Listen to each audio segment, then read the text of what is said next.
ఒక్క బుగ్గను పెట్టి పాదాలకు పసుపును రాసి ఎర్రని బాణాలిచ్చెనుగా కట్టి తీపి మిఠాయి నోటిలో పెట్టి పెళ్లి కొడుకును చేసిన స్వామి మంగళహారతులిచ్చెనుగా శంకరుడొచ్చి హారములేయగా బ్రహ్మదేవుడు వేదము చదవగా పెద్దలు అందరూ ముందుకు వచ్చి అక్షింతలనే వేసెరుగా వెంకటేశుని చరితము వింటే పాపములన్నీ తొలగు గదా ఏడు కొండలు ఎక్కినంతనే మనసే పరవశముందు గదా మనసే పరవశముందు గదా వెంకటరమణ గోవింద గోవింద. శ్రీనివాసుడు పెళ్లికి తరలి వెళ్ళుట ఆకాశరాజు కబురే పంపగా పెళ్లికి అందరూ తరలెనుగా వకులామాత ఎదురే వచ్చి గుమ్మడి పండు దిష్టి తీసే ముందుగా కదలిని నమస్కరించి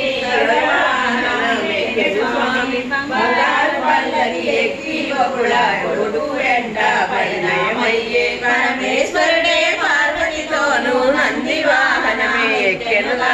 సరస్వతిలోనే బ్రహ్మదేవుడు వంశవాహనమే ఎక్కెనుగా శీలుడు బృహస్పతియుడు వాయువు దేవుడు సూర్యుడు చంద్రుడు అగ్నిదేవుడు భార్యలతోనే పరిణామయ్యే మహనీయుడు శ్రీనివాసుని కళ్యాణానికి ఆనందముతో కదలినారు అర్జునుని గౌతముడు భరద్వాజుడు వశిష్ఠుడు అందరూ ముందుకు కదలి నారాయణుని కీర్తించే ఊర్వశి మేనక తిలోత్తమాడుతూ పాడుతూ పరిణామయ్యే కుబేరుడంతట భార్యతో కూడి కాసుల మూటతో కదలినాడు కోసుల దూరము